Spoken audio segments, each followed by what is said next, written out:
Ladies and gentlemen, here it is. The most listened to radio show on the planet. Even the other stations are tuned in too. Here's our winner, boys.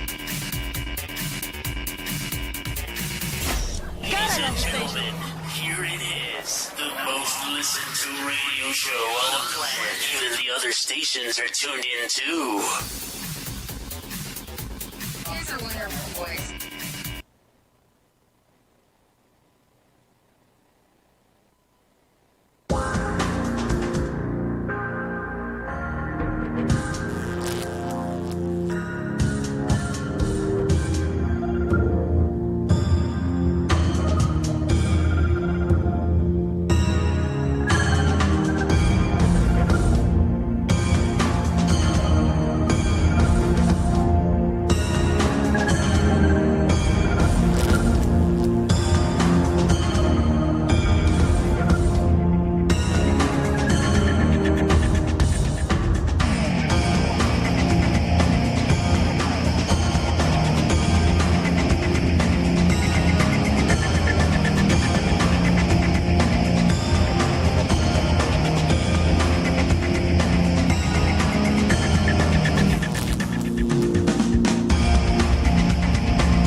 Wherever you may be around the globe, in the chat room, on another planet, or on the other side. This is The Last Frequency.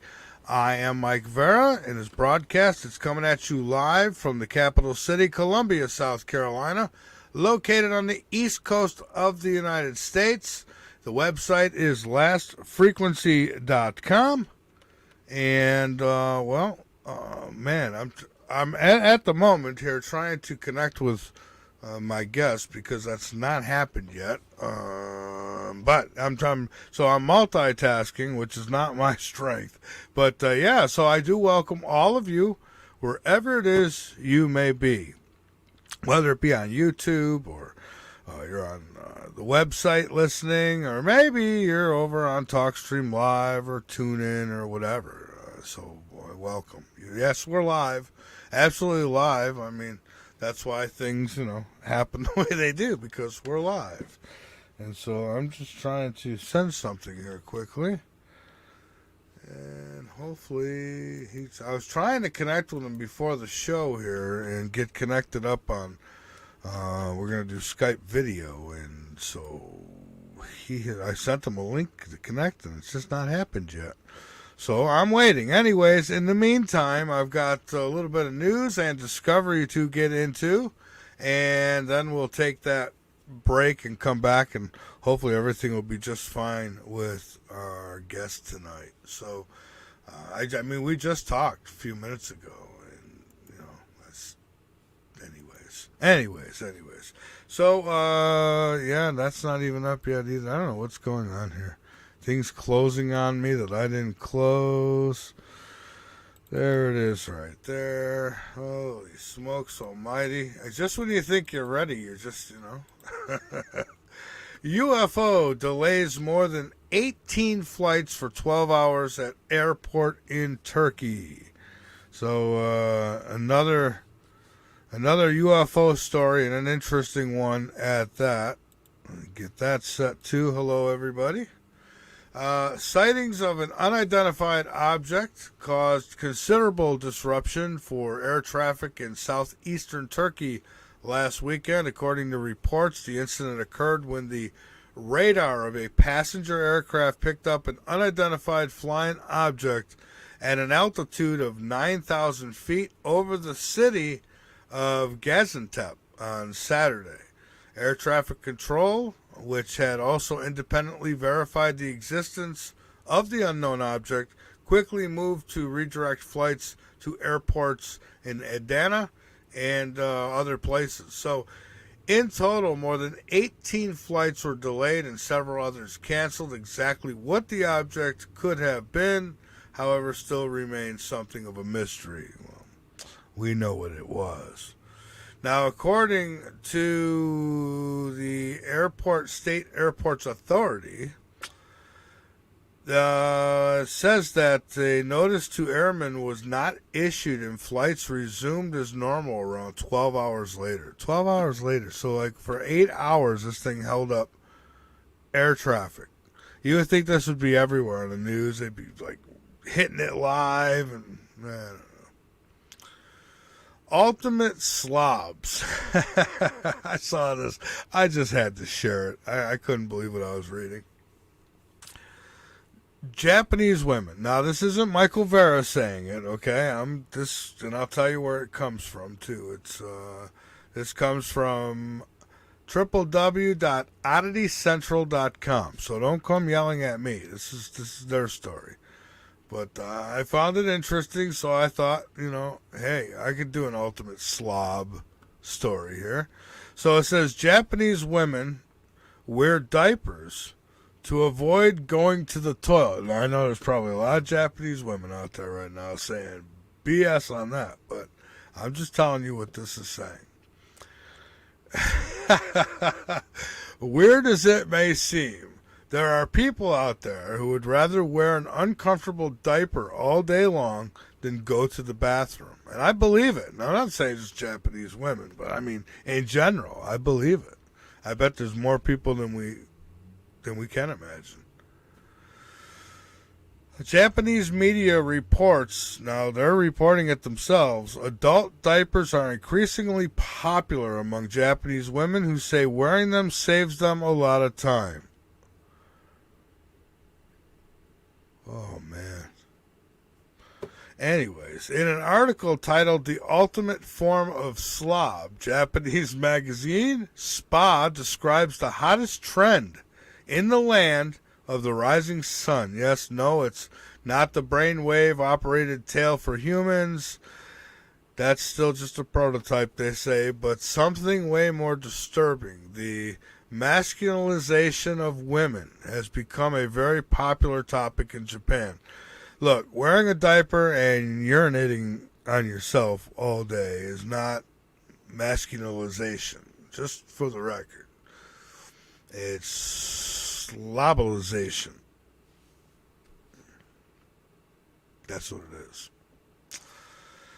So, as statistics say, more and more females don't clean their rooms as often as they used to, leave their underwear all over the place, and don't even bother to remove unwanted bodily hair.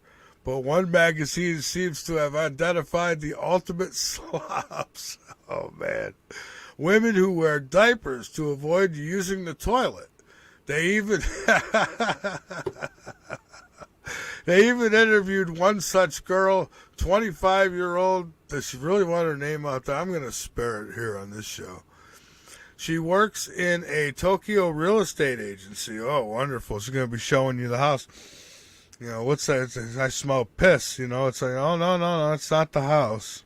That's just me saving time. For the last 6 months, she's been wearing diapers to work almost every day. She's going to work with diapers on. Instead of using sanitary tissues after using the restroom, and she doesn't mean panty liners to prevent leakage, but actual diapers that absorb all the urine and save her the trouble of going to the bathroom. Oh, Jesus, Nelly Almighty. Let me just shut up. U.S. ready to fight. I just can't get over that one. Are you kidding me? You're on YouTube, Mike. U.S. ready to fight in space if we have to, says military official. Threat posed by proactive Russia and China has left U.S. no choice but to prepare for orbital skirmishes, and I just still can't get over that last one. Oh boy, I need a break. The U.S. is ready for conflict in outer space, according to a senior military official, after developing anti-satellite technologies to counter the threats posed by provocative countries such as Russia and China. Hello, David. Hello, Don. Hello, James. Hello, everybody listening over on YouTube. Brig General Jesse Morehouse at the U.S. Space Command, the arm of the military responsible for space operations. Wonder if they're... Oh, I'm on YouTube, damn it. Never mind. Anyway, said Russian aggression and China's vision to become the dominant space power by mind century had left the U.S. with no choice but to prepare for orbital skirmishes. So the United States says they are ready to fight tonight if they have to in space. Get those night visions out, baby, because there might be something to see. All right, well, I'm going to take a break and try to connect with my guest. That would really be helpful. So give me a few minutes. This is The Last Frequency. So it's a Sunday broadcast here, and you're going to find me on the VARA network and also on YouTube. Now is a good time to change your diapers. All right? So, and you got a few minutes. We'll be back, folks. Don't go away. Just don't go. Unless you got to change your diaper. Go ahead. But we'll be back.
Columbia. Excellent. Number one means you're always on top. Your number one radio. You're listening to the VARA Network. Hey, frequencies of all walks of life. Keep up with all things TLF radio by joining our mailing list. Go to the bottom of the homepage and fill in the form. You'll get everything from guest info and show info and other important station-related information. So sign up now. Crazy ass bumper stickers and more. What? You heard me. Crazy ass bumper stickers and more. What? Crazy ass bumper stickers and more. What? For all your bumper sticker needs, just click on the Crazy Ass Bumper Stickers banner located at the foot of my website, www.lastfrequency.com. That's Crazy Ass Bumper Stickers and more. You're making me crazy.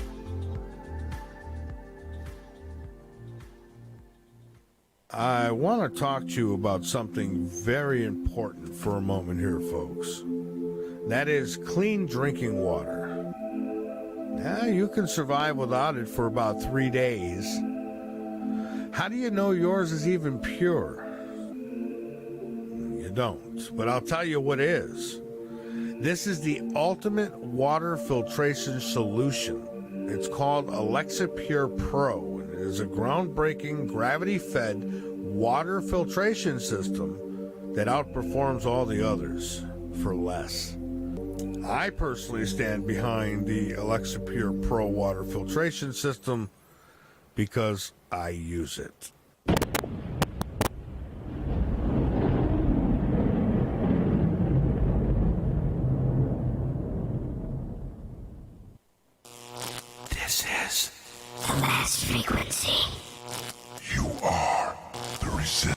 Welcome to the night.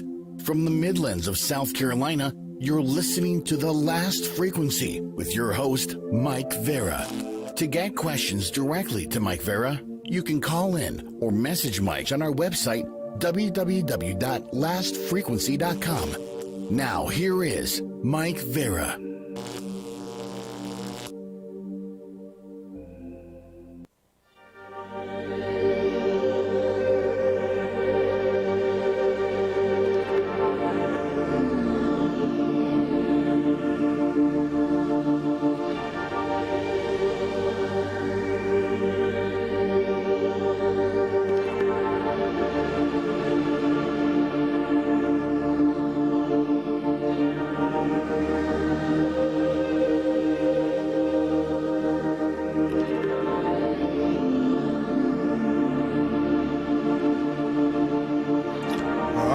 Folks, back we are. This is The Last Frequency. I'm Mike Vera. Dave Shelton will be joining me here momentarily. And we're going to talk about encounters of all kinds with the paranormal. And take questions from you later, maybe, if you got some.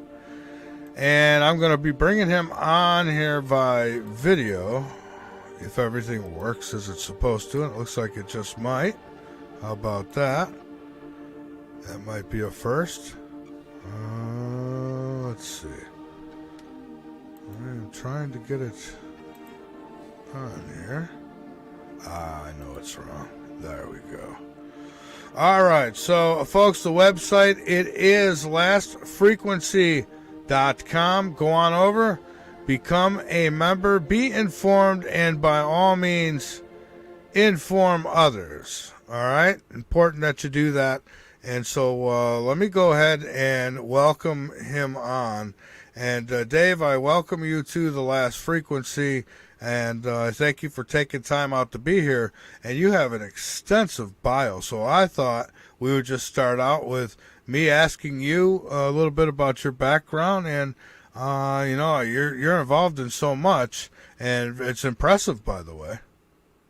Oh, I appreciate it. By the way, I can't see your video, but can you see mine? I can see yours. That's because I can only let one source use my video, and it's on the YouTube right now. So you're there too. So they see us both. Okay. All right, that's cool. I just want to make sure I'm not talking to one of my paranormal experiences here at home. No, you're just fine. So. Cool. Yeah. Thank you for having me on. Yeah, it's been a very interesting ride, my life so far. And I always feel like I'm just getting started. As you mentioned, yeah, I've done a lot. It's just some of the things that I've worked on. I was a writer on Everybody Loves Raymond. I was a senior writer and head of cartoons and cartoonist at National Lampoon. I worked in Nickelodeon on Double Dare. I worked with Klasky Supo as a cartoonist. Who did Rugrats, and I did some stuff at Disney. I was a rock journalist at Tiger Beat, where I also had a comic strip. Oh my gosh, I have a syndicated radio show, which is actually very paranormal related, called Cemetery Go-Go, and it's an FM, kind of like my tribute to Dr. Demento, yeah, but with my own take on it. And it takes place at the Cryptville Cemetery, which is, I moved from LA to West Virginia about 4 years ago, and I've been in radio as well. People can go to my website later and kind of check it out. I'll get you a link to that. But those are just some of the things that I've worked on. I also have children's books out. I'm a musician. I have 2 songs. I created a character called Bitchy the Clown. And he's kind of like my politically incorrect alter ego. And I've always been wanting one because the way the world is so bizarre, I needed one. I used to be a clown in the circus, in Clyde Beatty Cole Brothers Circus. And I said, okay, who better than to pontificate about stuff than a clown, especially like a Krusty the Clown type thing. But I didn't want to be Krusty, so I created Bitchy. And he's a musician, and 2 songs I wrote for him with his voice got on a soundtrack for a really horrible horror movie called Slice, which was kind of like a really bad spoof of Caddyshack with like a golf creature, like a guy with a big giant golf ball as a head, and he goes around and he slashes people. So I have 2 songs on that, and I've been on documentaries about paranormal. A lot of the things that I write, whether because I do horror movies, and I have a show called Professor Creepy's Screen Party, which takes place in a haunted circus freak museum, and we got that on Amazon, and that was inspired by the hilarious House of Frightenstein, a really cool show starring Vincent Price. Now it's 50 years old. That's how old I am. I remember it as a kid. That inspired it, and everything paranormal. And as you mentioned, I've had so many paranormal experiences. So that's just a little of my background. I know it probably would take an hour to go through everything, but that's pretty much in a nutshell. Yeah, oh yeah. I mean, so what was it like writing for Everybody Loves Raymond? That was a great show. I only did a little bit on the show. I created the Hacky-Doo characters, which were kind of a spoof of Pokemon. It was the 4th season. I started by working on the episode, The Christmas Picture, and then I got asked to work on these others, and then because they knew I was a cartoonist, to create all the characters and the world of Pokemon, because Digimon was big back then. I actually worked for Saban Entertainment for a little while doing drawings. So I understood that world. So when they were kind of playing off of that, that was like perfect for me to be involved. And then I worked on an episode called Bully on the Bus. So everything I did with them was on the 4th season. Wow, okay. Well, that's And the cast was amazing, because in Hacky-Doo, Paul Rubens, Pee-wee, was our guest star. And it was a dream to meet him. Interesting. Yeah, you've had an incredible life up to this point. I mean, all the things I was reading through the bio, and I agree, it'd take at least an hour to go through all of it. It's funny you say it's an incredible life, because I do a lot of voiceovers as well. I've done voiceovers for the Sci-Fi Channel, and I prefer to do voiceovers than just speak normally.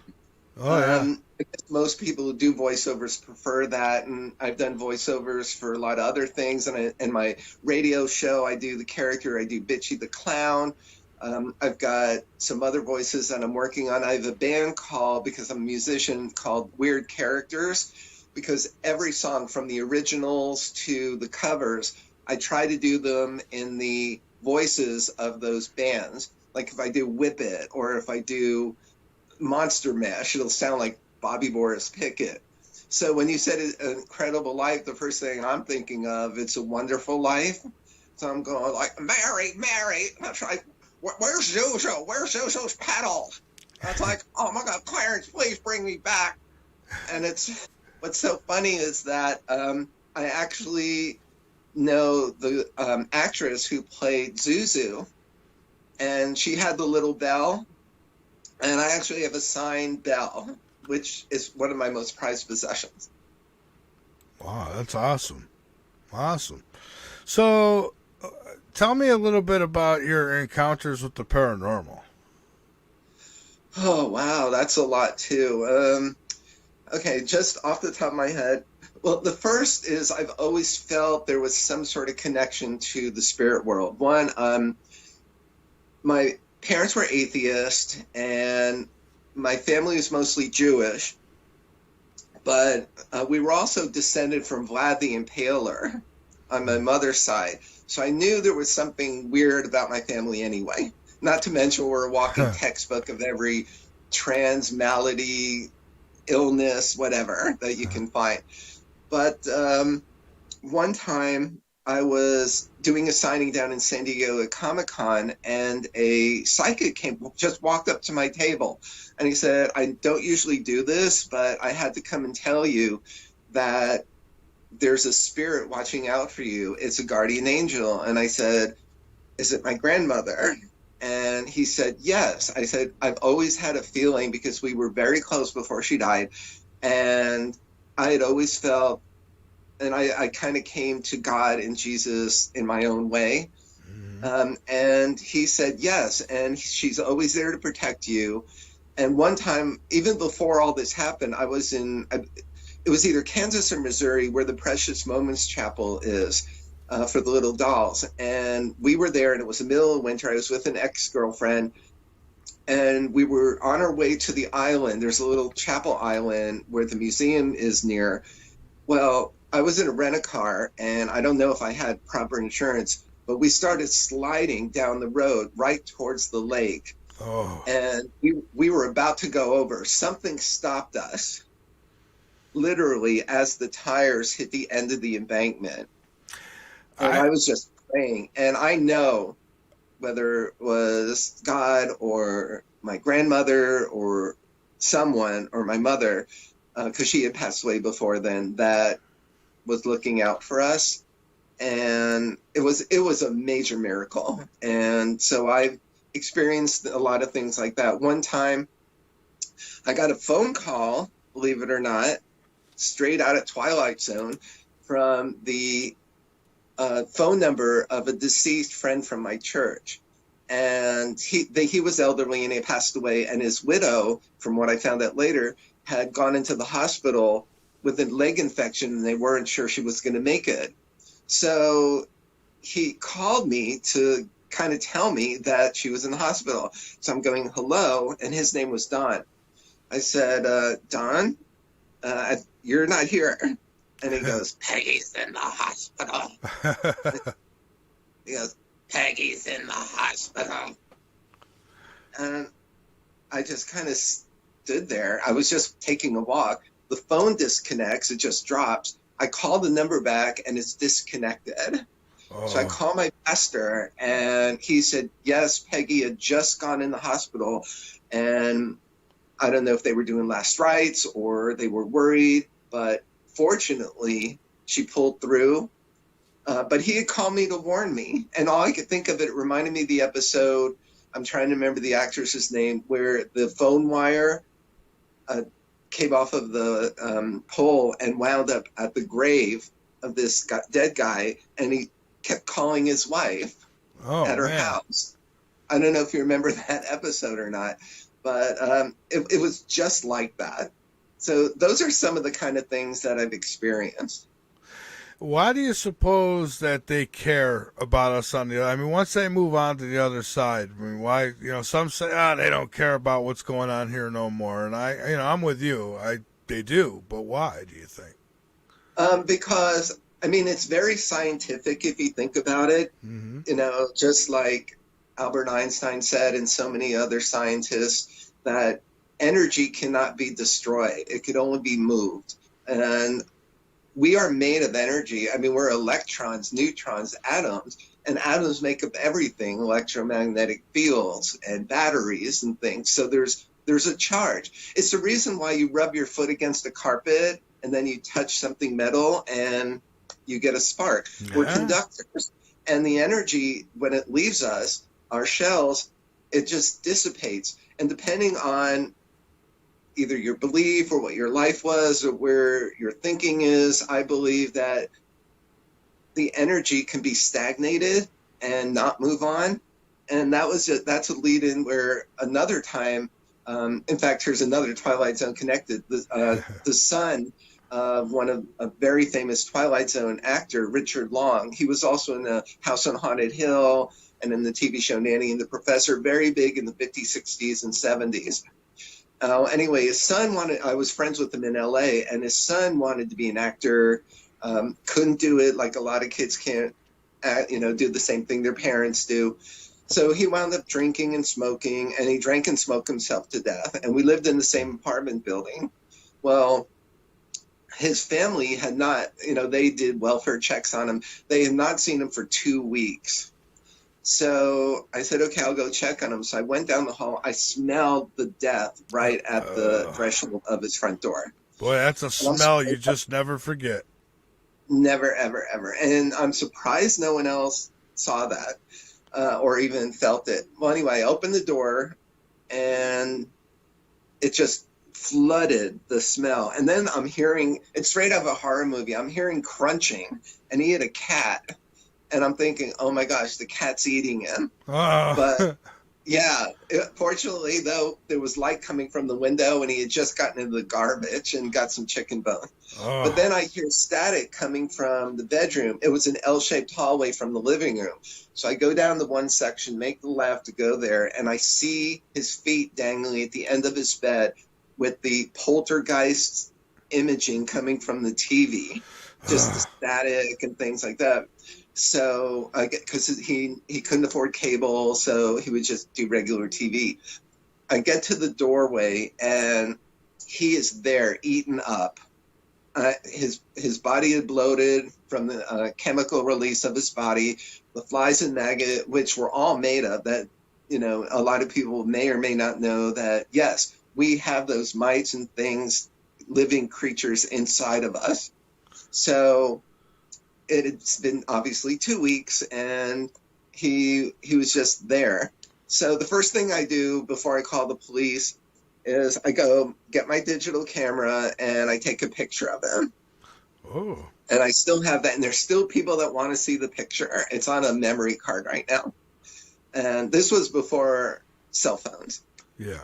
And then I had to help them carry the body down because he was so heavy, and the coroner only had one assistant, and he wasn't that big. Oof. But then there was no elevator, so we had to get him down the stairs. Oh, And man. the guy dropped his end of it. And I thought, oh my gosh, the bag's going to break open. He's going to spill out and flood all over the stairs. There's going to be maggots everywhere. So fortunately, it didn't break. But then 2 days later, I'm just in my apartment, and he manifests. There's like his ghost image spirit floating near the ceiling from the direction of his apartment. I was across the courtyard from him, and he's just looking lost. So I said, it's okay. You can, I know it was horrible, but you are welcome to go home now. And I said something like, your dad's waiting for you. Yeah. So he just kind of floated a few more seconds and then disappeared. And that was the last I saw of him. Wow. Wow. So some might ask, why take the picture? Oh, that's just the kind of person I am. Yeah. I always like the there was an expression that I loved on The Simpsons, because that's one of my favorite shows. And it was either Mo or somebody was talking about, oh no, they were at a yard sale, and Homer was doing the yard sale, and all the neighbors. So someone comes up and he goes, buy a t-shirt, tell them where you've been by buying a t-shirt.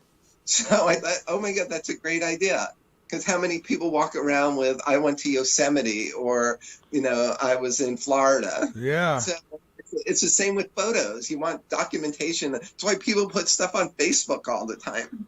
Yeah. So I knew this was an opportunity I couldn't miss. And if someday, I wanted to go back and revisit the photo, then maybe there's something in the photo that could help explain some of what went on. So that's one of the reasons. Or maybe it's just my morbid sense of humor. I'm very weird that way. Well, you know what? I'm curious in the mind, like that myself. I mean, I watch stuff that is pretty gory sometimes. Like, I had a family member who was going to be going in for an open heart surgery, so I went ahead and watched a video of him performing it, and it grossed me out, and I clinched a chair many times. But there have been a few times like that too. I, for 1 second in high school, wanted to be a doctor. I knew I was going to be in the entertainment business, but because I like to help people. But yes, I saw one of those videos too, and I even became the president of the medical club, and that only lasted my junior year. Yeah. Yeah, I've never wanted to be a doctor because I just couldn't do the things that I think doctors have to do. But I don't know. For me, I was just simple. I would have been happy just being a landlord. I mean, yeah, and they're fine in horror movies. When you learn that there's special effects. I love though that audiences still, if they're really good special effects, people believe them and that they're true. I mean, yes, there's some grossness. Like in Final Destination 5, that kind of grossed me out a little when they were prying her eyes open. Yeah. But or in Clockwork Orange. Now, if I were an actor, I'm sorry, you could pay me all the money in the world. I would not succumb to a scene like that. When I was a kid, there's only one time I was bothered. When I was about, I don't know, maybe 11, 12 years old, and I watched I think it was the first Friday the 13th, and Jason came in and cut his mother's head off. And at the time watching it didn't bother me too much, but I actually had some nightmares, about that. And that was pretty simple. Well, Jason didn't cut her head off. Adrian did, the actress. Oh, that's right. That's right. Yeah, she did. Jason didn't show up until the boat scene at the end, like the actual Jason. And Ari Lehman, who plays him, is a friend of mine. He's a musician now. Yeah, they went a little overboard with that one. They started sending him to space and Manhattan, and yeah, Jason had some frequent flyer miles. Mike Myers, as a writer, I think that, and so many people say this, it's the dumbing down of the film industry. Netflix is a perfect example of they don't care about the quality of the scripts anymore. It's more about just flooding the network. And I'm one who's a purist of writing, and sometimes it's difficult because you're dealing with producers and network people who just want to diversify, or they just want something out there, and half of them never even read the scripts anyway. So the last 3 Halloween movies are a perfect example, because one of my projects was optioned by Trancas Films, who was Malik Akkad, whose family produced all of the Halloween movies.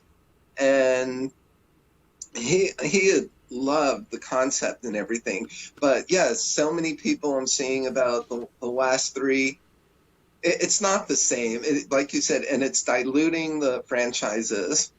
And yeah, it's like the same way they're trying to make diversity versions of existing characters.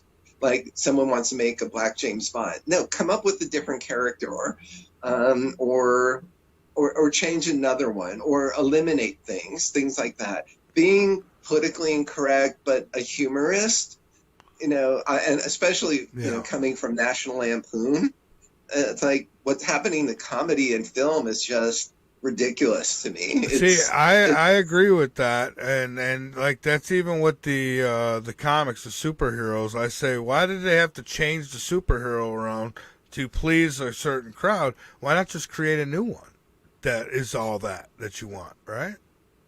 Yeah, between Batman, Superman, and then of course now there's oversaturation of the Marvel universe versus the DC universe.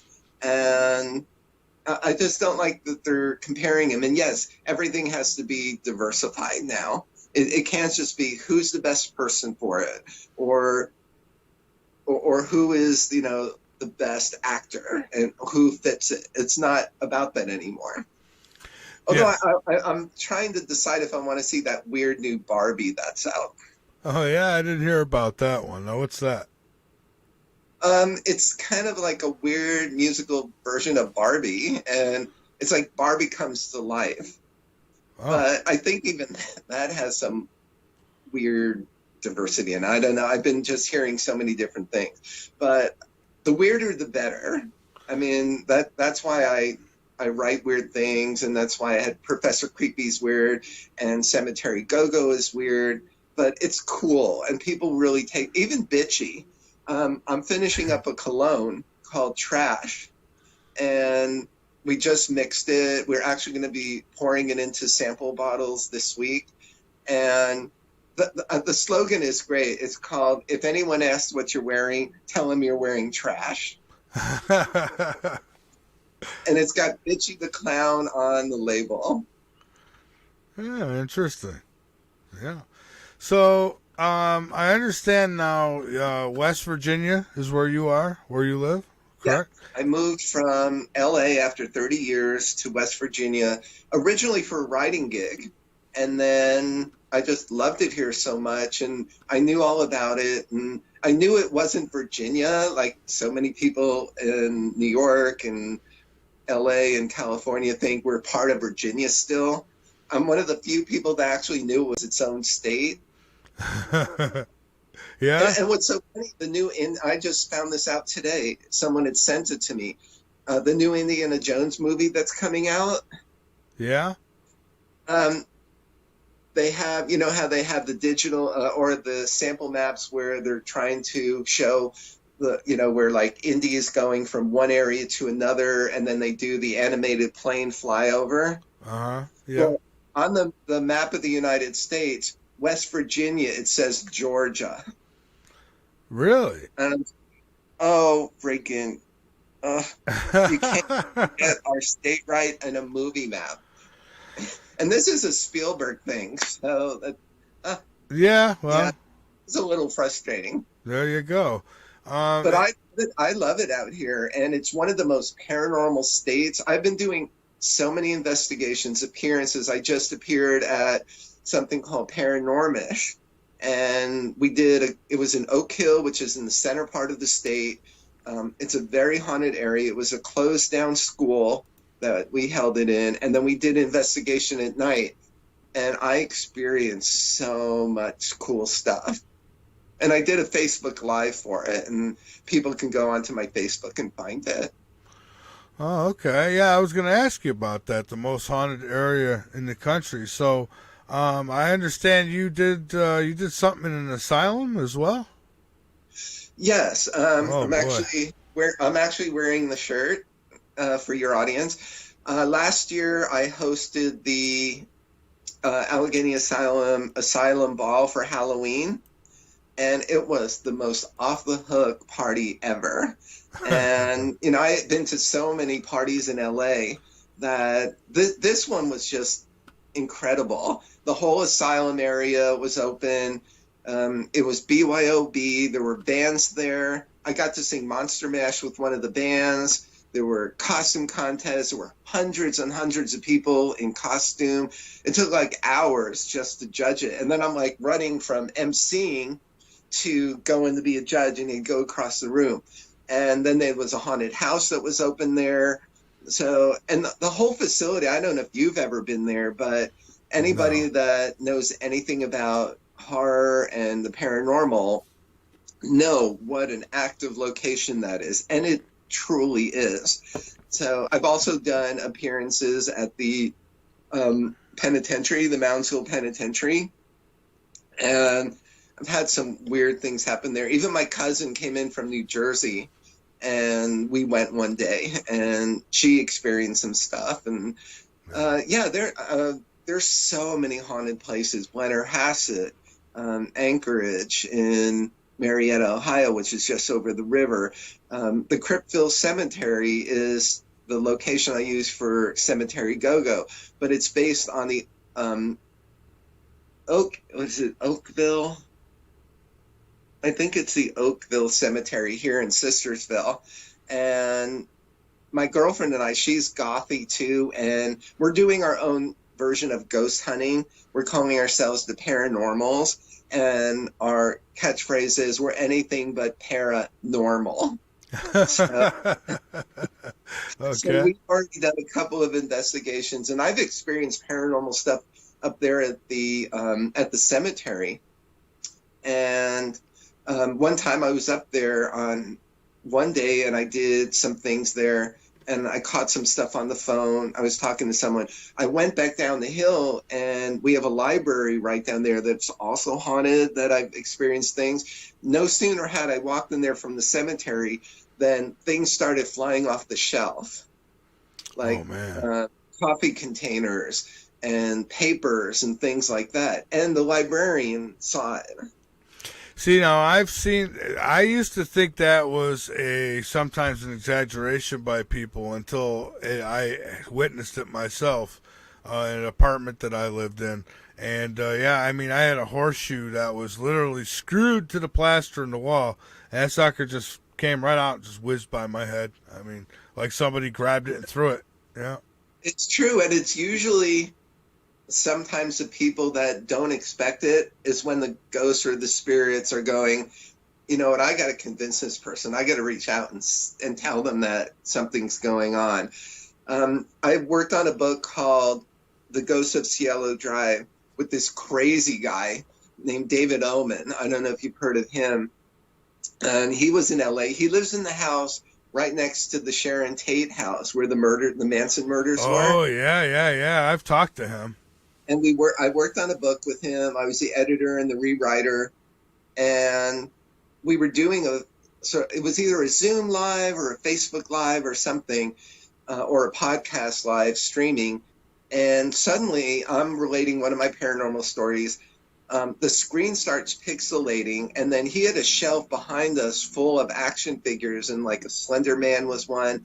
Suddenly the Slender Man flew off the shelf. I'm pretty sure it was Slender Man or whatever. And it literally, while I was talking, and the people on screen could see it. And then once it flew off and I turned around and looked back, then the screen cleared up again.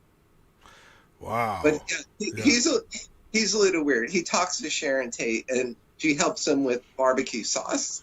Oh, yeah, I've talked to him, and he's invited me actually to come down and stay. He says you could see for yourself apparitions of her as she appears, and at some point I'm going to take him up on that.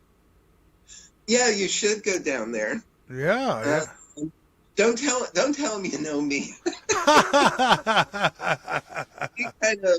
He kind of went a little overboard, and I kind of had to block him. But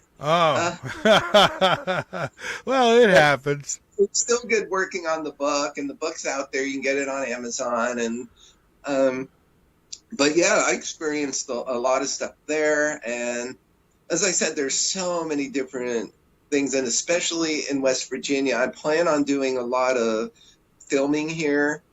When I first moved here, part of my contract was to stay at the Wells Inn in Sistersville, West Virginia, and that's where the Oakville Cemetery is, and all the other stuff that I've experienced just locally.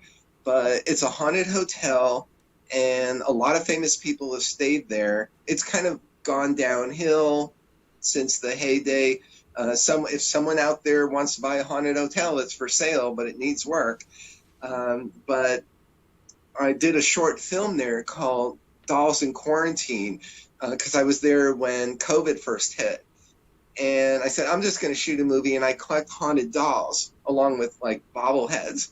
And I've experienced some things through the dolls. I like moved the camera, but they're kind of shy today.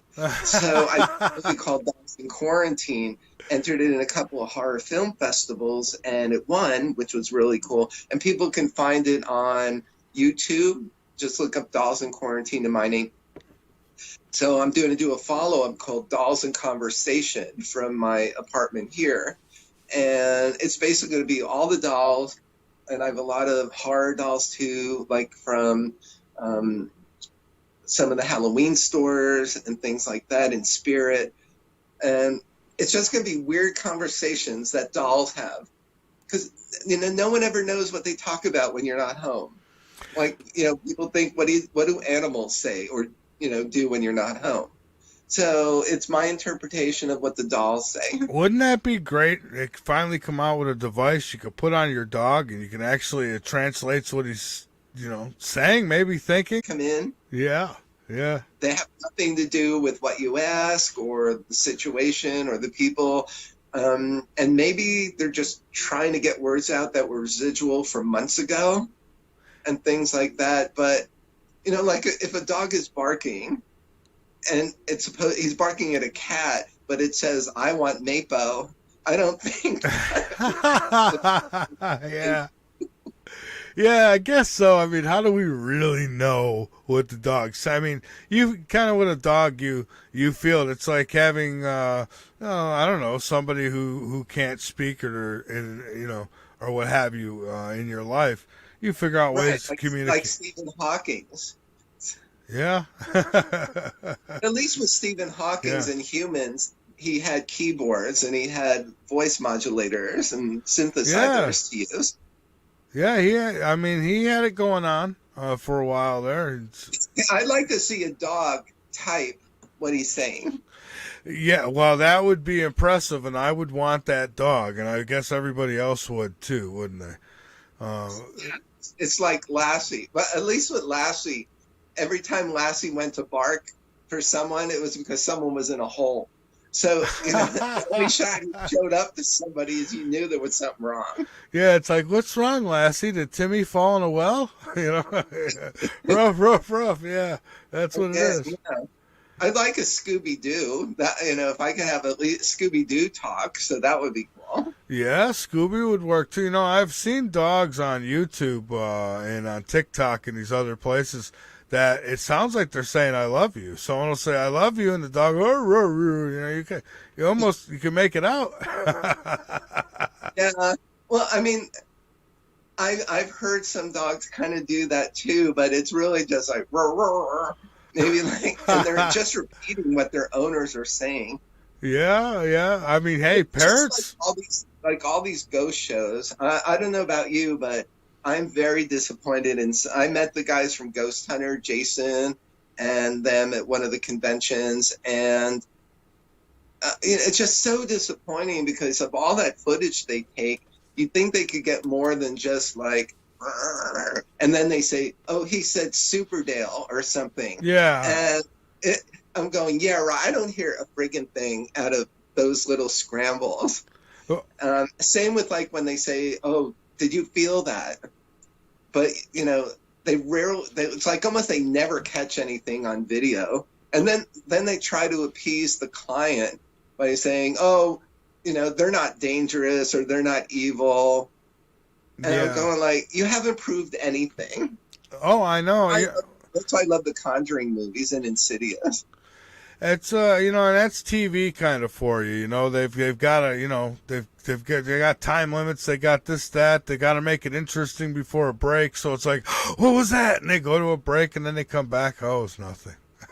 Yeah, but it's disappointing to the people that watch it. And so, I mean, the only thing I like is Caught on Tape because they're random. They're from people that aren't ghost hunters. They're just average people who experience things.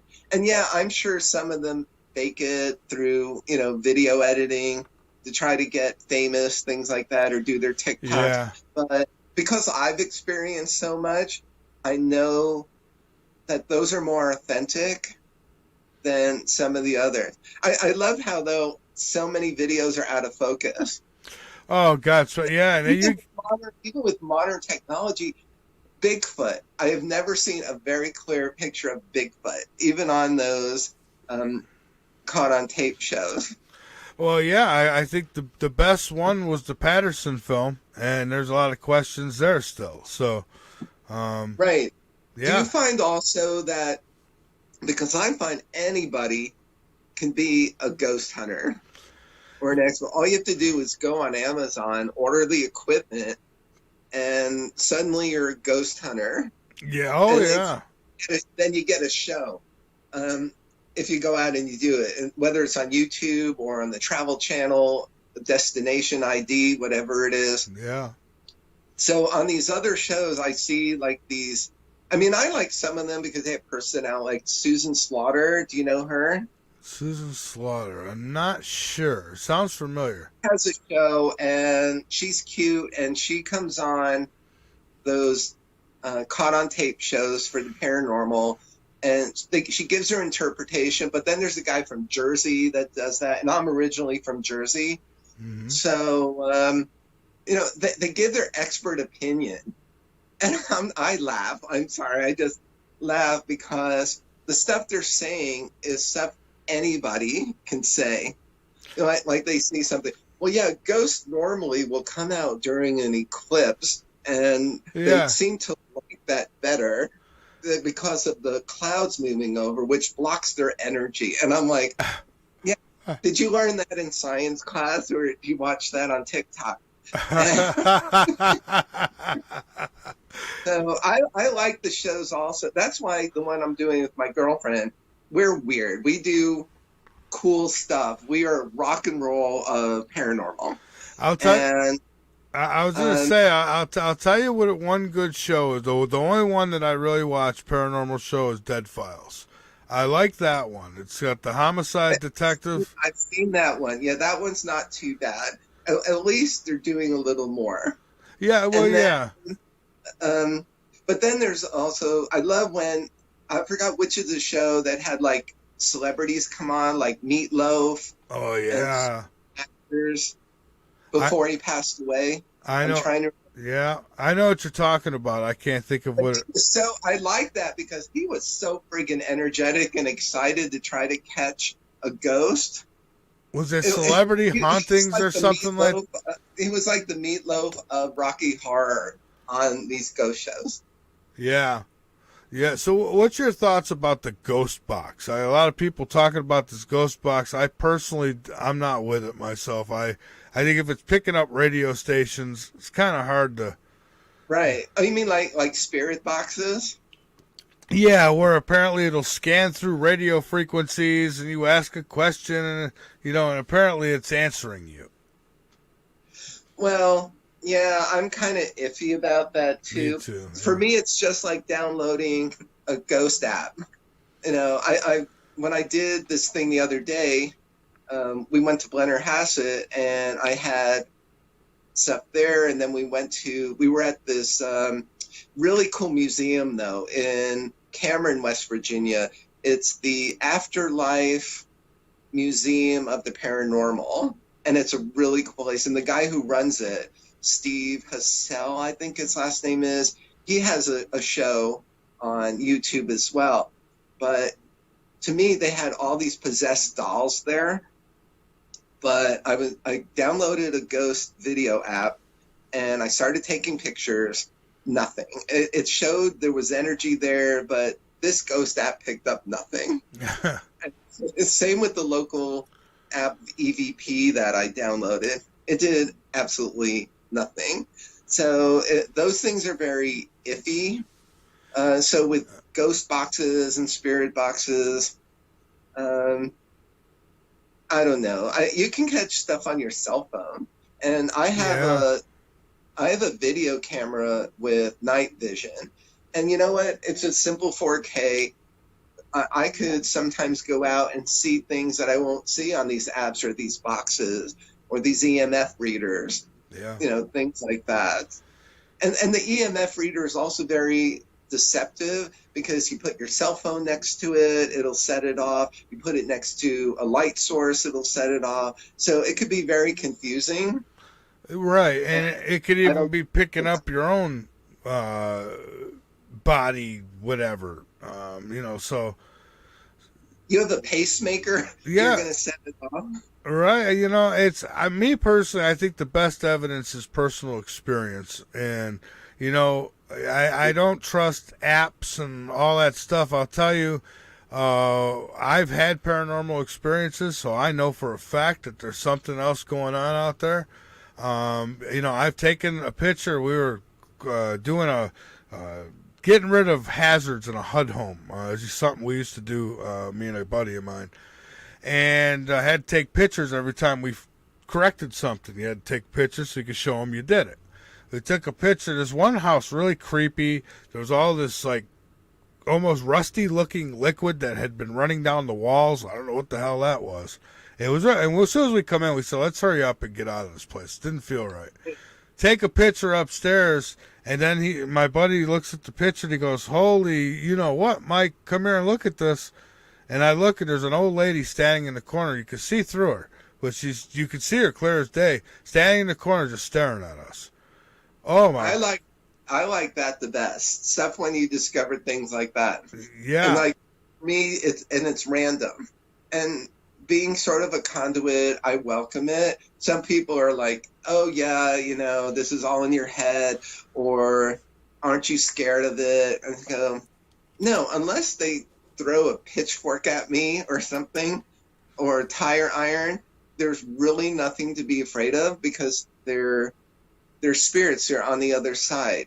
Now, if they can manifest and come over to us kind of like a phantasm, that might be a little weird. Well, I was a little concerned. You don't know what their intentions are. Yeah, I was a little concerned when something was thrown at me. That, because then it's like, hey, you can't. It's how hard it is to fight something you can't see. Like a poltergeist or something. But the same thing with like when we were doing the live Facebook for the Paranormal down at Oak Hill. The connection rods, the copper ones. Yeah. And you could ask the questions, and if they separate, it means no. If they cross, it means yes. Some people were doing that, and I was trying to ask the questions of, because it was a school. I said, is the spirit in this room a former janitor or an administrator or a teacher or a student? And occasionally it would cross and then separate, but then it got confused. And so, but I did experience orbs there. I think orbs are definitely, they're almost like travel compartments for energy, kind of like they're little pods. And I do believe that the energy is contained within those pods, and the way we see them is through light.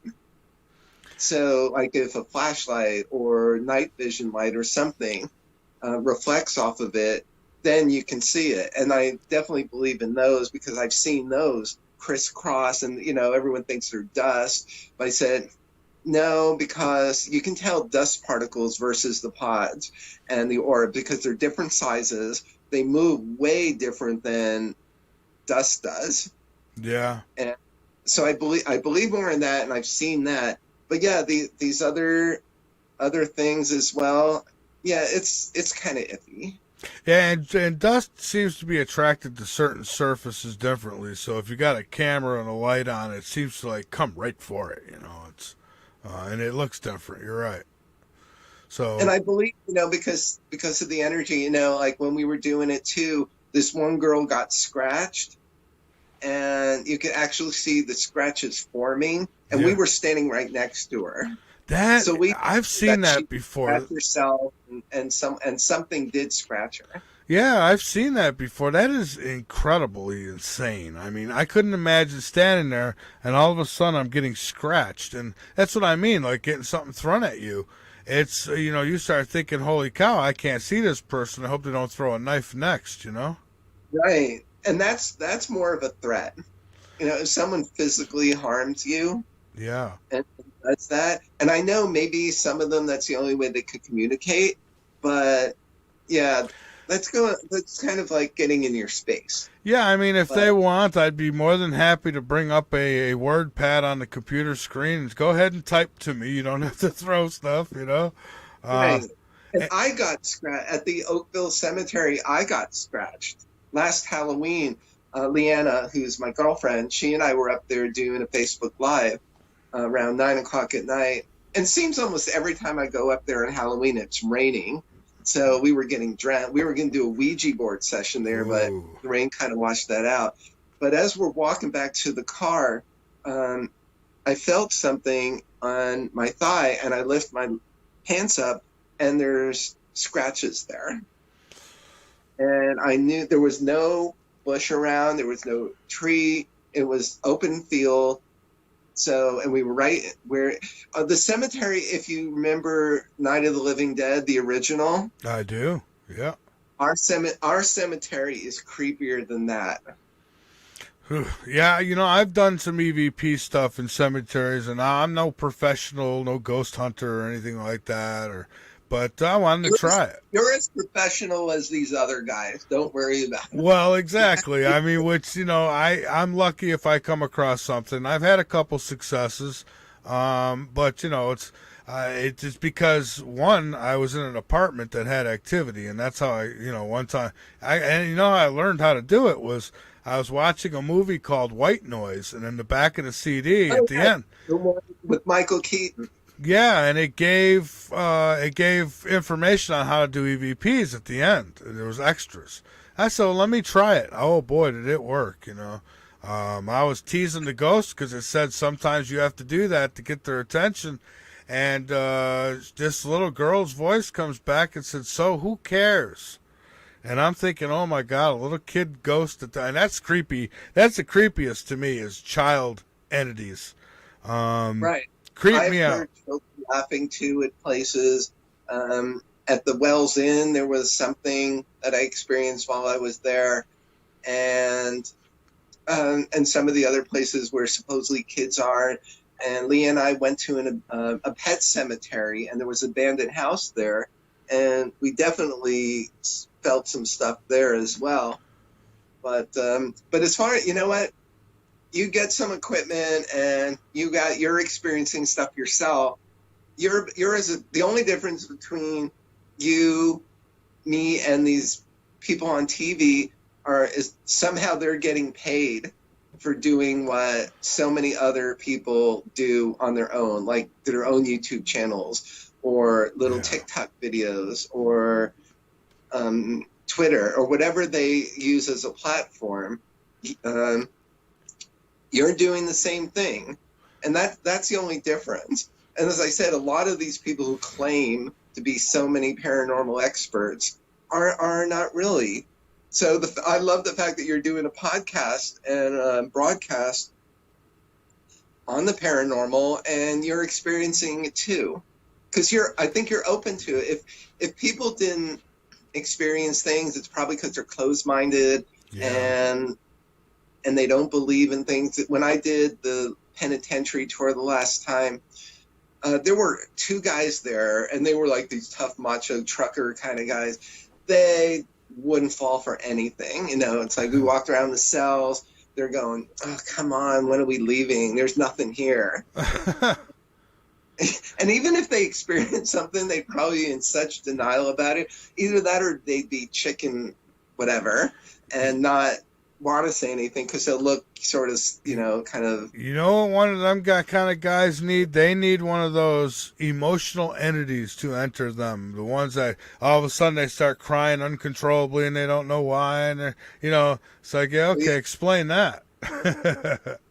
Let's possess them. Let's have an entity possess them. Yeah. And that gets into more of the demonic parts, but which I also believe there's a lot of possession going on. And because, the same way entities and energy just splits out into the environment, into the air, I think it could also possess a person. Look at all schizophrenics and things like that. I don't believe it's all just mental illness. I believe that, as much as there's God, there's the devil. And I think the devil can definitely manifest himself in a person, in their personality, and change it. I don't think it's just random or casual. I've said that so many times. I wonder how many people are in one of these sane asylums who are not crazy at all. Oh, I know. And yet they're locked up because most people are ignorant as far as anything different. They don't want to believe. And that's why societies fall. That's why societies get so screwed up. And people are either incarcerated because of it. They're not understood. They go to mental health problems. But then they don't look at the religious or the spiritual aspect of something. And that's part of a problem too. So I definitely believe that entities can enter your body as well.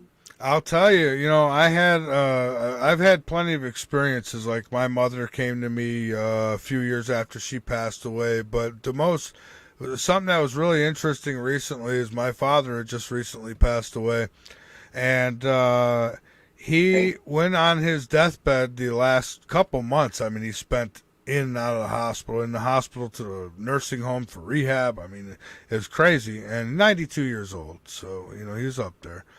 And he's one of those. He used to tell me, "Oh, how come it never happens for me? How come I never see your mother? How come I, And I tell him, I say, "Well, it must be your closed mind." No, I'm open to it, but it's like, well, something's blocking it. Well, anyways, so I had to go to New York to visit him, to see him before he passed. And my brothers and the nurses are telling me that, for the last couple months, he's been telling them that there is a spirit that comes in the middle of the night and takes him out of his body and roams the halls with him in this place. and that he says when he's out of his body, he feels great. He has no pain. He feels like, youthful himself. And Right. yeah, and then at the end of the night, he says it brings him back, and this happens every night. And so yeah, he was talking about this spirit, and I asked him about it when I got there, and he just yeah, but he was by that time was too out, couldn't really carry a conversation on. But now, mind you, he was only on Tylenol. He wasn't. They didn't have him on morphine or none of that at the time. So No oxys or anything like that. nothing like that. He was totally, with it. As far as that, he was just his body was weak. And but Did he believe in God? oh, big time, yeah. Okay, because that's the other thing. I think that so many doubters and so many. I mean, there's the sad thing is in society, God is becoming eliminated from the equation, and that's what's causing a lot of problems. Because Yeah. I always tell people, and even when I was becoming spiritual and discovering this, even though my parents were atheists, but all my relatives weren't, that okay, you explain to me then how we got here. You can say we're part of a big bang, that we're Darwinism, evolutionary result, but I said the coincidence of so many species on Earth being similar in matrix. We have eyes to see the animals, we have mouths, we have noses. That's more than just a coincidence. And what about all of the elements and the minerals and everything that was given to us to be able to use to create what we create now and what we have? How could we make buildings or cars? That's not just random, because otherwise, if we were part of evolution, we would still be cavemen with rock and clubs just dragging each other around caves. And so that's part of the spirit world. And it's true. That's the same with UFOs and aliens, because I so believe there's the sad thing to me, besides the flat earthers, that's so insane, is that there's people who think there is no other life form like us anywhere in the universe. That's impossible. Yeah, and there's some who believe that extraterrestrials had something to do with us being here, and I say, well, maybe so, but when it comes down to it, everything was created by this force, this God force. So that's... Yes, and it's and the thing is, though, if God gave these aliens like sort of a manifest to come to Earth and populate it here, oh my gosh, he needs to get those aliens back here, because this experiment is not working as well as I think it. Oh, I agree. I mean, my God, you got enough material to write a dozen movies, if not more, with what's going on right now. Speaking, I'm working on a few right now too. Well, speaking of writing, David is in the chat room, and he asked for me to ask you about the Hollywood writers' strike happening now. Did you know about that? Oh, of course. Yeah, okay. I've been around the industry for decades, and I was around for the last writer's strike. In fact, I went on the strike lines. It's kind of a mixed feeling for me, because I'm not in the union now, so everything I do is my own, and my agent and I just kind of work that. We don't really need to be in the union for the kind of stuff that I'm working on my own stuff. If I was working for another network again, or another production company doing their stuff, or a studio, then yes. But I have my own insurance, and I've got my own coverage, and I've got my own writing situation going, as well as my cartooning. So what was sad is the last writer's strike, which was, I believe, the first one I was involved with was in 1999 or 2000, something like that, is everyone else suffers, because everyone thinks everyone in the entertainment industry are millionaires, and everyone's got mansions and huge cars and goes to Beverly Hills parties and then gets invited to Cannes or any of the other festivals. And it's so not true. a lot of my actor friends are on unemployment, or they don't work at all and they have to live off their savings until the next gig. And some of them don't even get royalties. So it's a mixed feeling for me because those people are suffering. They're not working now. And the union makes it hard for the actor, like SAG and the other guilds are making it hard for them to get work, because if you go to work in a non-union project, then you lose your insurance and you get kicked out of SAG. And I don't like that. So, I mean, yes, I could see where these writers want different residuals off of different things and getting things that are this, that, and the other. But most of the writers get so much friggin' money on these major shows. And that's the ones who are on strike, are the ones who are making so much money off of sitcoms and scripted shows and episodics and even some of the film people. He says he says that they could be bringing in AI to write the scripts now. Do you think they'd do something? I don't know. Would that be? I don't know. They could do that. That's also the dumbing down of society. Look at all the apps, like the ones that are taking over. Like, what was the one that people have been really using for school? Learnable. It's something like that, where you just talk to it and it basically will. Oh no, Grammarly. That's it. Oh. Where you don't even have to know how to spell. You type anything near it and it'll fix it for you, and it'll fill in the sentence. And I'm going like, our minds are becoming mush because no one can logically think anymore. No one even thinks at all, and generally. Well, yeah, just think. I mean, now they just ask Siri, "Hey Siri, what is a whale?" And so they only know what this AI is coming back and telling them. So if the AI decides to start lying to them, then they're going to believe the lie. It's like most of society in history. History repeats itself, sadly, in some of the worst parts. It reminds me of the Trojan War, and like infiltrating when the Trojans, and they brought the horse in, yeah, and they were not ready for it. They thought, oh, here's a gift, but they were taken it. They were fooled big time, and it's happening now, and people are thinking, oh, AI is just an adjunct to helping people, kind of the way like an advisor is. But no, it's almost like the Terminator is actually coming to life, like for real. Oh, you're Who right. Who knows what we're going to have? We may have Terminators and robots and androids. Yeah, well, I think we are. I think we're headed towards a Star Wars kind of future. Dave, hang on with me for a few minutes. I need to take our last break here, and then you and I will come back and we'll finish up tonight. And interesting stuff. I mean, you think about it, AI, it's connected to the internet. Everything out there now is connecting to the internet.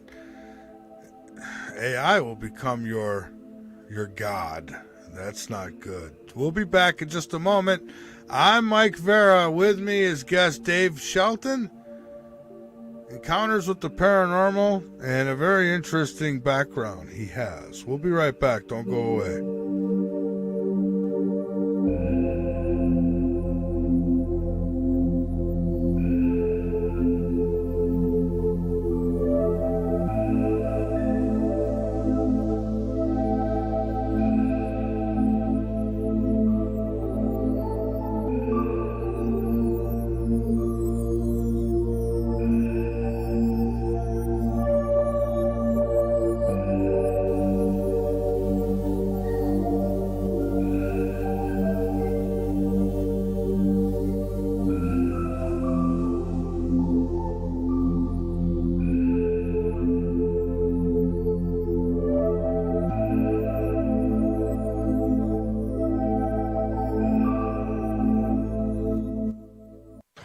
Carolina, Radio Columbia. Excellent. Number one means you're always on top. Your number one radio. You're listening to the VARA Network. Hey, frequencies of all walks of life. Keep up with all things TLF radio by joining our mailing list. Go to the bottom of the homepage and fill in the form. You'll get everything from guest info and show info and other important station-related information. So sign up now. Crazy ass bumper stickers and more. What? You heard me. Crazy ass bumper stickers and more. What? Crazy ass bumper stickers and more. What? For all your bumper sticker needs, just click on the Crazy Ass Bumper Stickers banner located at the foot of my website, www.lastfrequency.com. That's Crazy Ass Bumper Stickers and more. You're making me crazy.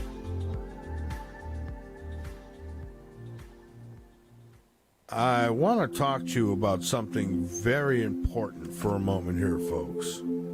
That is clean drinking water. Now, you can survive without it for about 3 days. How do you know yours is even pure? You don't, but I'll tell you what is. This is the ultimate water filtration solution. It's called Alexa Pure Pro. It is a groundbreaking, gravity-fed water filtration system that outperforms all the others for less. I personally stand behind the Alexa Pure Pro water filtration system because I use it.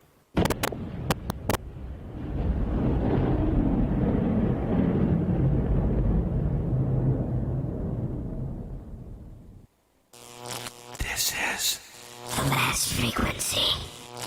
You are the resistance. Welcome to the night. From the Midlands of South Carolina, you're listening to The Last Frequency with your host, Mike Vera. To get questions directly to Mike Vera, you can call in or message Mike on our website, www.lastfrequency.com. Now, here is Mike Vera.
Folks, we have returned, not from the other side, but from the break.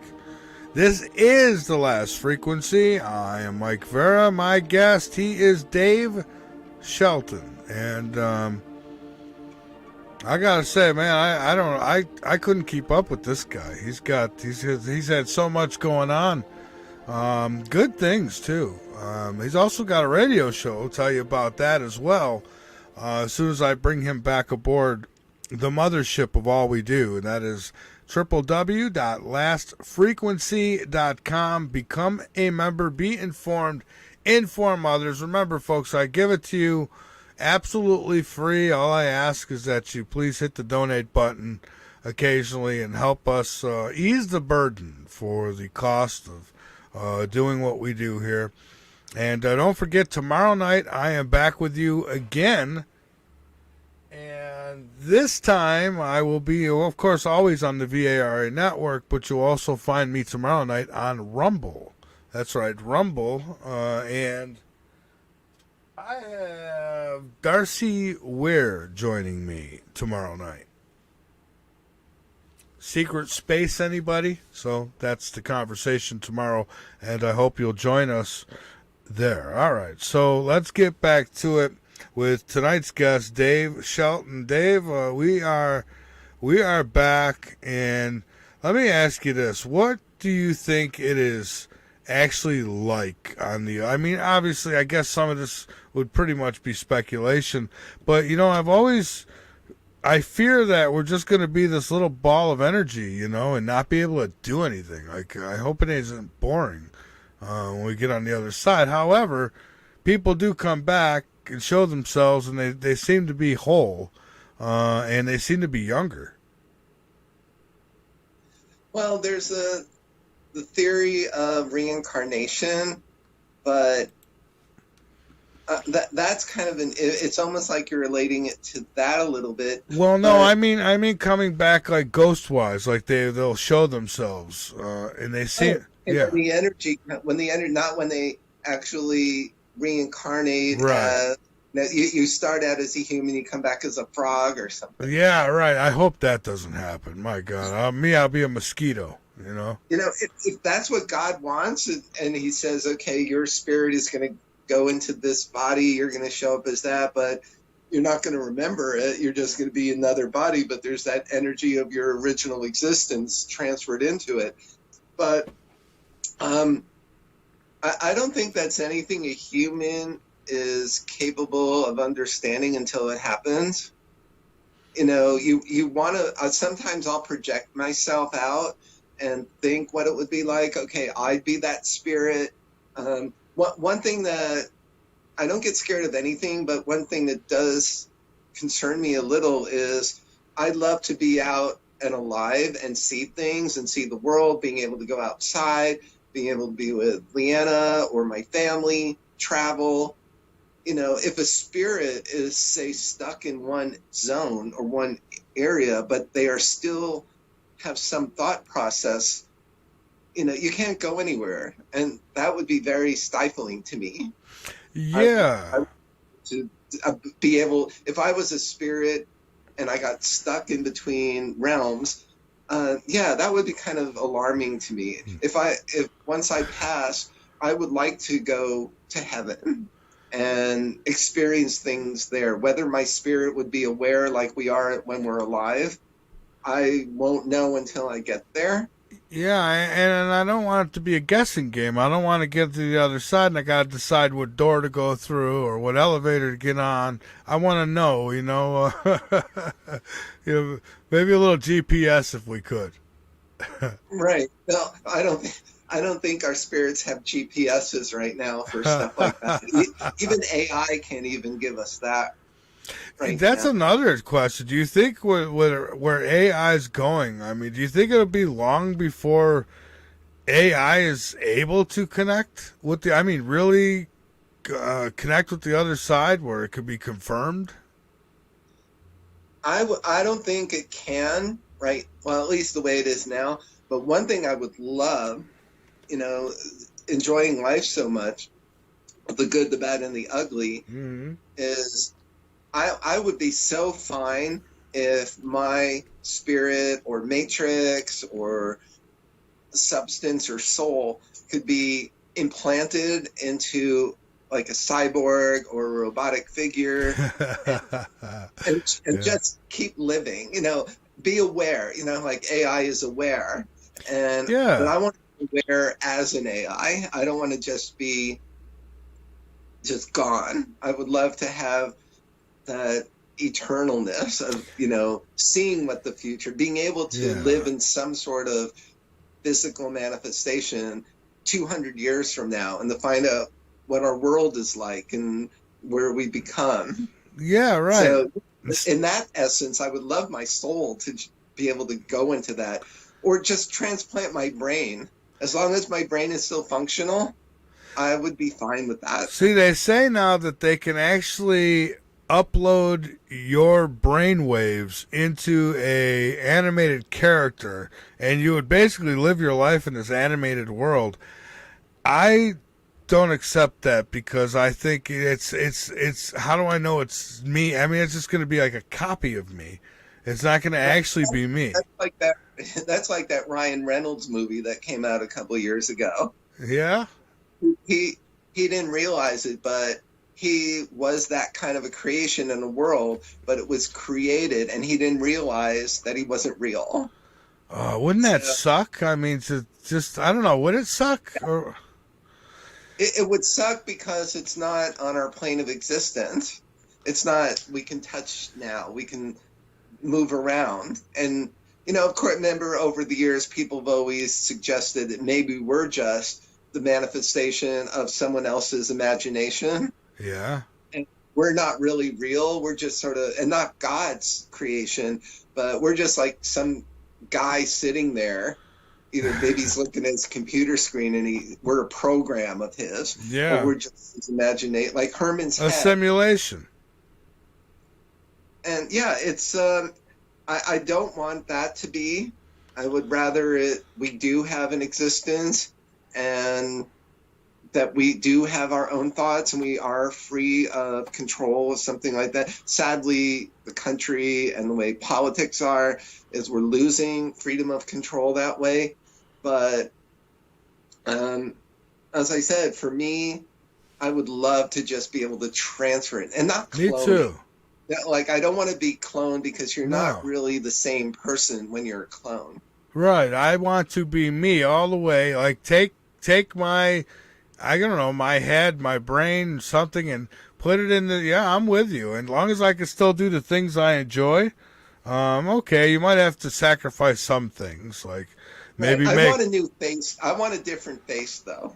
Yeah, hey, maybe we can have we're stuck with the faces that God gave us, but oh my God, I would like to look more rock and roll like.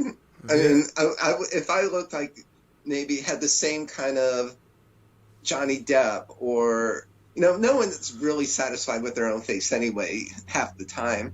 But, I would be fine as long as I knew it was me in whatever that new body or... They could be interchangeable. So today you could be Sylvester Stallone, tomorrow you could be, whoever you want to be, Whoopi Goldberg. You had me at Stallone and you ruined it with Goldberg. I'd like to be Stallone. I mean, I think I can handle that. Yeah. So look at him. He's in his late 70s and the guy's built like a damn rock. Yes. But then there's some other people that I'm trying to think who one I just saw today. Oh, Tom Cruise. I mean, he's almost my age, and the guy's freaking jumping off cliffs on motorcycles. I've had knee surgeries and hernias and hernia surgeries. I'm lucky I can jump off the curb. Yeah, I'm with you these days, The things I could do when I was in my 20s, I'm finding are not so easy to do now. Matter of fact, impossible. Well, I played a lot of sports in school. Me and, too. Our coaches back then didn't tell us wear knee braces, be careful running on cement, that your knees are going to give out years later, concussions, things like that. So, we were tough back then. Oh, yeah, we drank out of garden hoses, We rode our bikes with no helmets. You know the story. And our parents, they walked to school and back with, barefooted in the snow and, I had to walk to school. I did too. Growing up in New Jersey, I walked to high school in the snow, and those were on hills.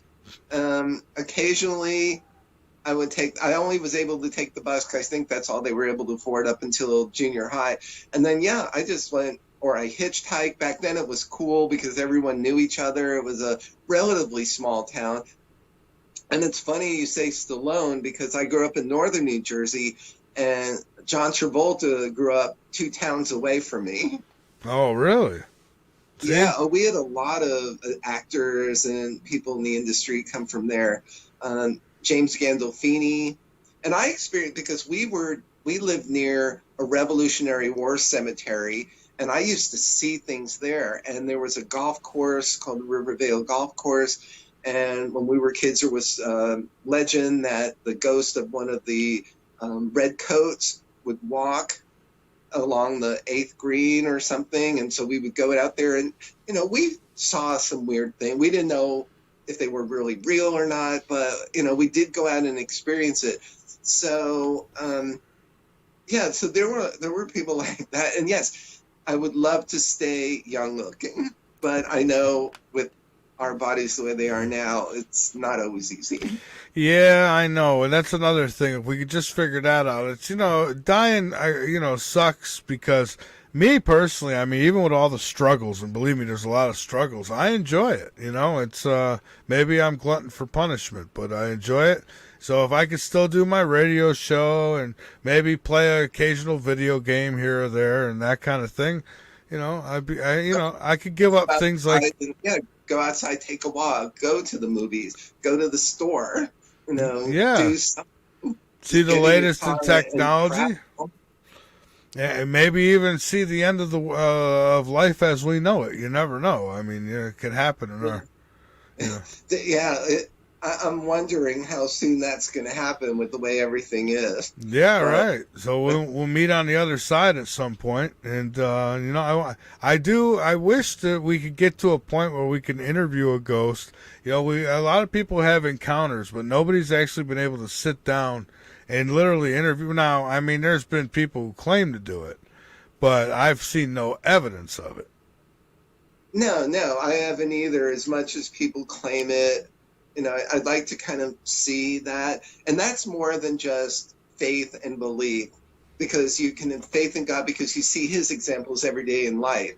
But yeah, to sit down and have an interview, like a 60-minute interview with them, it'd be like, well, so Ghosty, what do you think about today's situation in Afghanistan? And the ghost would be like, well, Bert, I think that it's something I really don't want to talk about right now. I would be asking questions like, what is the dying process like? What is it like when you finally leave the body? And then, there's two choices. There's either that or there's nothing. And, in which case you're not going to know anyways. But right. And I know because I believe there's some. I would love if that was capable. I'd like to interview an old Jewish comedian.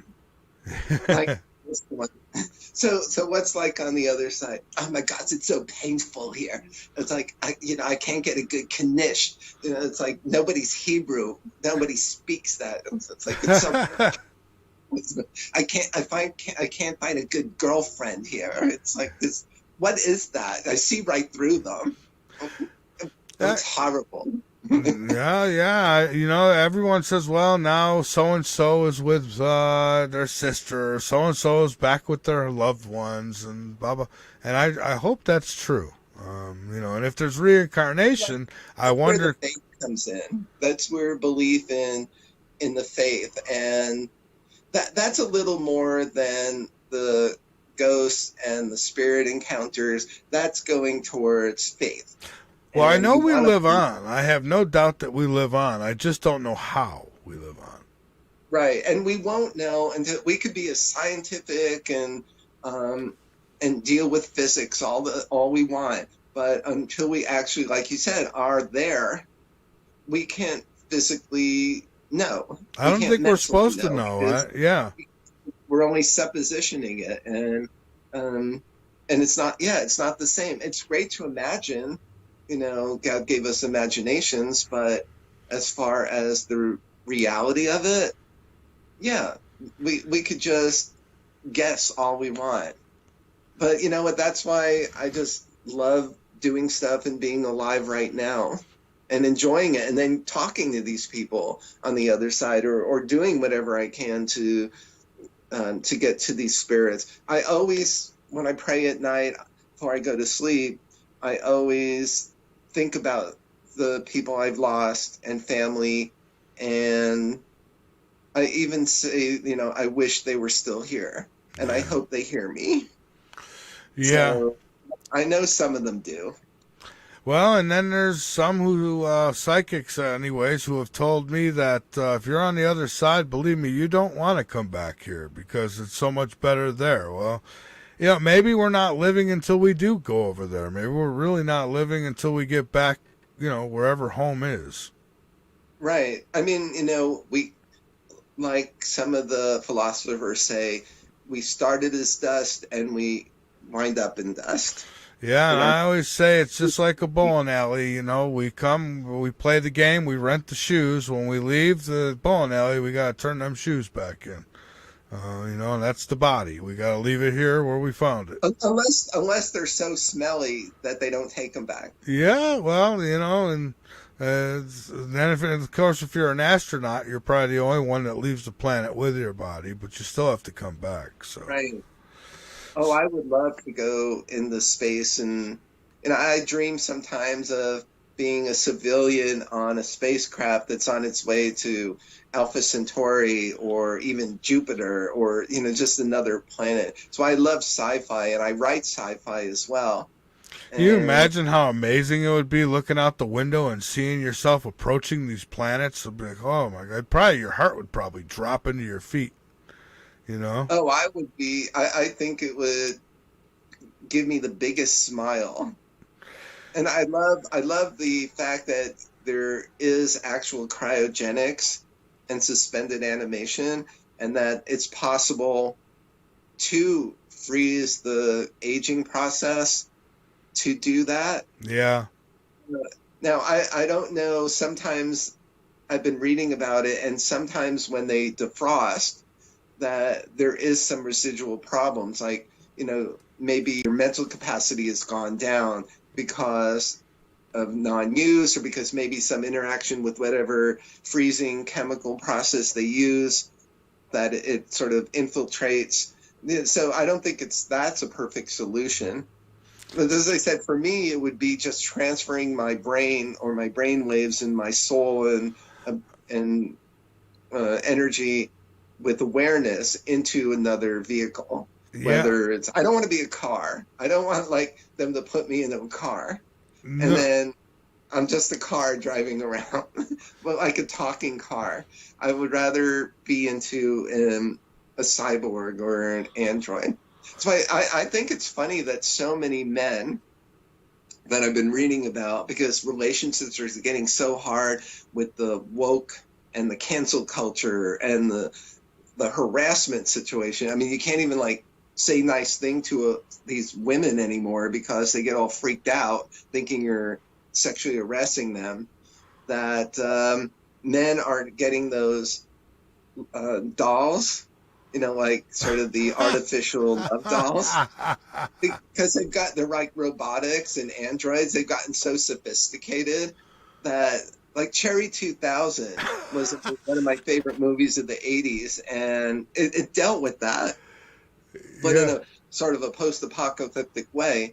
And of course, at the end, he fell in love with Melanie Griffith and decided to leave his love doll cyborg wife. But now, what happens when they start getting so intelligent, they connect to the internet and continue to learn, and they decide, we want our rights too? I think it could happen. It could, it could.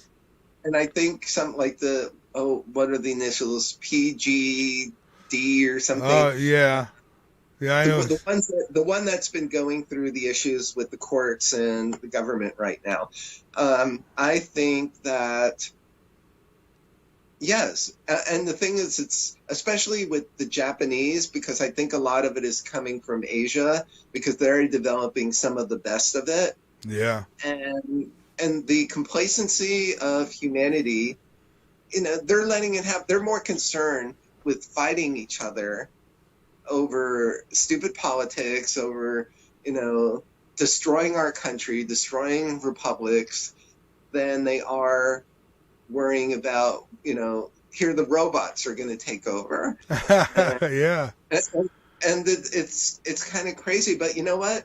If that's the inevitability, then that's what we're going to have to deal with. Yeah, maybe we'll have a robot apocalypse. But hey, listen, so you got a radio show, right? I want to give you the floor because we're starting to get low on time. Get out anything you like. Go right ahead. Okay. Yes, I have a syndicated radio show called Cemetery Go-Go, And as I said before, it's on FM stations around the country, college and indies. It is kind of like a Dr. Demento, but with a late night horror host named the Groovy Grave Creeper. And he kind of sounds like this. He goes like, This is the Groovy Grave Creeper, and you're listening to Cemetery Go-Go on this station. Coming up next, AC/DC and one of their big hits. and it's really fun to do. I kind of changed my website address. It was snuggybear.com. It still kind of is, but I'm part of Wix now. Yeah. So I could probably give it, and maybe you could post it, the link to it. Sure. I've got it here too. I'll post it in the chat for everybody. Oh, okay, that'll be great. And then I've got a Bitchy the Clown. He's a podcast on Spotify, Apple, and he's so different, as I said, from anything else I've done. He's unfiltered, uncensored. He's explicit. He's a equal opportunity hating clown. His podcast is called Bitching with Bitchy, and anybody can look that up on Spotify. And he gets guests on, but sometimes he can't find a guest. And he's got his own song, like I said, we're in the movie Slice. And there's the songs are on Spotify that you can see under his channel and his program. So there's that. There's a children's book, Bag Boy and Sweet Slob, which won a bunch of awards. And we're doing the second book, and that's available on Amazon and at Headline Books. I also have another book called Brain Explosion, which is a collection of all my work from when I was at National Lampoon, and that's at Barnes & Noble and on Amazon as well. And if they go to the website, they can see a lot of the other stuff I'm working on, because we have a lot of things that we're working on. All right, fantastic. And I am putting that link in the chat right now. I had to move it from one computer to the other. There we go. So there it is, folks. Now it's not just snuggybear.com, right? No. It's psychedelia. That will Wix. Okay, yeah, that's the right one. Wix.com/snug, it says. Snuggy Bear. Yeah, Snuggy Bear. Okay. So, yep, that's the one. It's in there, and they can find you. And listen, thank you so much for being here tonight. I enjoyed talking with you. You're a very interesting man, and I hope you never change. Believe me, unless my brain goes into one of those cyborgs, you're stuck with us. All right. Well, let's hope we get there one day. Because, people always have said, I've done this show for 15 years, and I've always heard people go, I wouldn't want to be no part of AI or none of that. And it's like, if I could be me and I could go past, the body's life expectancy and just be around for all the technology and the different things, I'll take it. When I'm ready, pull the plug. But I don't know if I'd ever be ready. In our life now and in my life, I just want to produce things and create things that make people think and make people happy and distract them from all the realities that are going on. And that is why I do what I do. Absolutely. Well, listen, thank you again, Dave. You have a great rest of the night and a good week. And thank you for having me. Absolutely. Until we talk again, stay safe, my friend. You too. All right. Have a good night. All right, folks, there he goes. I told you, really good guest. Dave Shelton. I really enjoyed speaking with him. I'm telling you, I couldn't imagine having the life experience that he's had. I mean, just all the celebrities and all the stuff. I mean, he's a good guy to talk to. You get a sense of what it's like, writing for a show like I Love Raymond. I mean, I loved Raymond. That was a good show. So, anyways, it was really fun. The paranormal experiences, especially, I find that most interesting because, I've said it from the beginning when I first started doing these radio shows, is that the one thing the two things that I want definite answers to are, where we go, I know we go somewhere, but where we go, you call it what you will, heaven, hell, blah, blah, blah, but where and how it actually works on the other side. I'd like to know what it's like. Don't want to go there anytime soon. Not looking to take no trips there and no comebacks, although eventually it's going to happen, right? For all of us. We're all going to hit the finish line at some point. There's no doubt about it. And, but I want answers to that. I want to know about the other side. And I also would like to know about life on other planets. I want to see how accurate, maybe, boy, one of these days we're going to know who out there was giving us a big line of you know what and who wasn't. And I mean, I could already give you my opinions on it, and I'm probably right. But one day, so that's that's my hopes. Now, the website, lastfrequency.com. Go on over. Please become a member.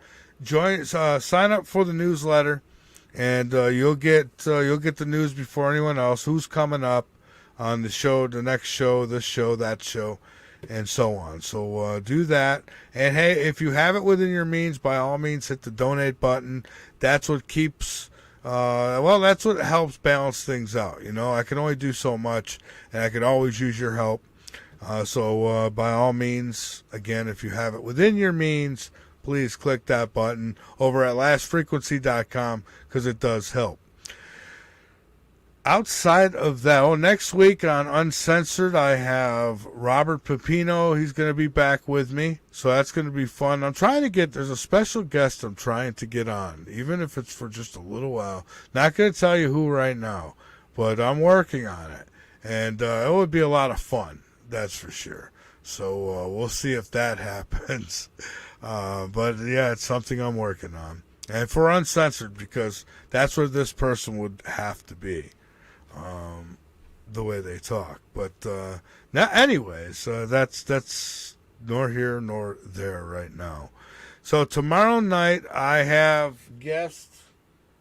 I want to make sure, Darcy Weir joining me. We're going to be talking about secret space crafts and programs and all that good stuff. We're going to talk about things that we can't talk about over here on the tube. So anyways, with that, folks, I do want to thank each and every one of you, wherever it is you may be, around the globe, in the chat room, on another planet, or on the other side. This has been a broadcast of The Last Frequency on the VARA network and many other outlets. Keep your eyes posted to the sky because you never know what you might see. And keep your ears posted to this broadcast because you never know what you might learn. Good night, everybody.